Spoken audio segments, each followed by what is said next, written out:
Hoy vamos a meternos de lleno en una de esas trampas mentales que, sin hacer mucho ruido, acaban afectando a nuestras finanzas de una forma tremenda. Y vamos a hacerlo contando una historia, la historia de María, para entender de verdad cómo funciona este hechizo del me lo merezco. Esta es la historia de María. Y María, como le pasa a muchísima gente, vivía bajo un hechizo. Ojo, no un hechizo de cuento de hadas, no. Era algo mucho más sutil, tejido con hilos de marketing, de presión social y de esa necesidad tan humana de sentir una recompensa ya, ahora mismo. Un hechizo que, casi sin que se diera cuenta, guiaba sus decisiones. Y el conjuro, las palabras mágicas que activaban todo, eran estas tres: me lo merezco.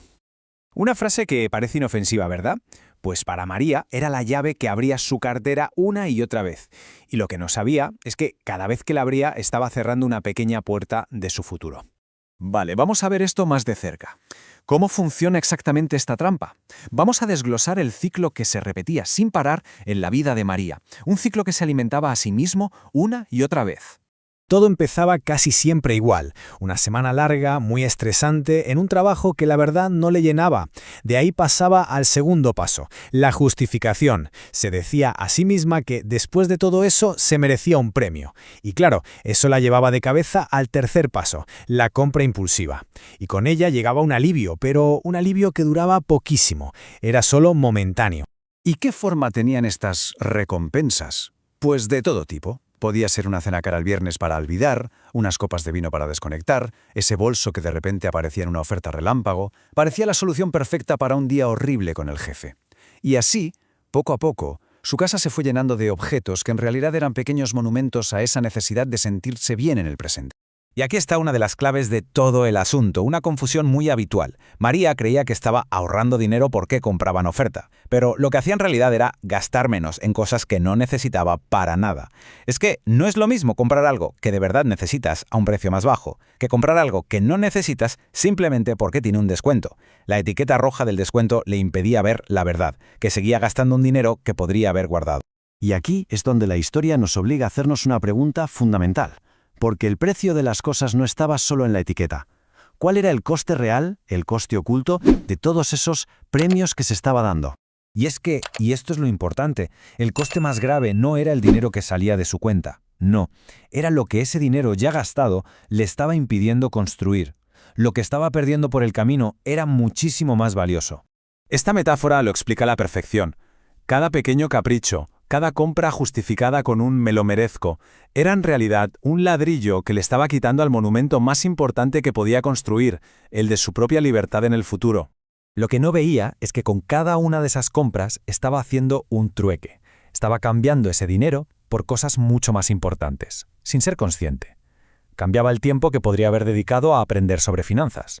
Cambiaba el capital que podría haber invertido para que creciera. Y al final, lo que estaba vendiendo poco a poco era su propia tranquilidad y esa autonomía que solo te da la seguridad económica. Y todo esto, al final, la metía de lleno en una paradoja enorme, una dinámica que podríamos llamar la rueda de hámster dorada. ¿Y qué es esto de la rueda de hámster dorada? Pues es un ciclo muy simple, pero muy perverso. Es trabajar sin parar en un empleo que te estresa para poder pagar los gastos que usas precisamente para quitarte el estrés de ese mismo trabajo. O sea, cuanto más gastaba para sentirse mejor, más necesitaba seguir en el trabajo que le hacía sentir mal. Una trampa perfecta. Así que al final, cada vez que se decía a sí misma «me lo merezco», no estaba solo comprando algo. Estaba tomando una decisión, sí, pero una decisión inconsciente. Estaba votando, sin saberlo, por aplazar su propia libertad un poquito más. Pero entonces, ¿cómo se sale de ahí? Pues aquí la historia de María nos da una pista. Se trata de redefinir por completo lo que de verdad significa merecer algo, de cambiar el foco. El error de María era uno muy concreto. Confundía el consuelo con el merecimiento. El consuelo es ese alivio que dura un suspiro después de una compra. El merecimiento real, eso es otra cosa. Es la seguridad a largo plazo, la autonomía. Es tener la capacidad de decidir sobre tu propia vida, sin ataduras. Porque lo que de verdad uno se merece no son objetos. Lo que uno se merece es seguridad. Es autonomía para poder elegir qué hacer. Es recuperar el propio tiempo, que es lo más valioso que tenemos. Y sobre todo, es esa tranquilidad de saber que tu futuro no depende solo de la obligación de ganar dinero. Y si nos tuviéramos que quedar con una sola idea de todo esto, yo creo que sería esta. Es un recordatorio muy potente. Las recompensas más grandes de la vida no son materiales. No se pueden empaquetar, no caben en una bolsa. Al final, el premio definitivo no es lo que puedes comprar hoy, es lo que te puedes permitir no hacer mañana. Esa es la verdadera libertad.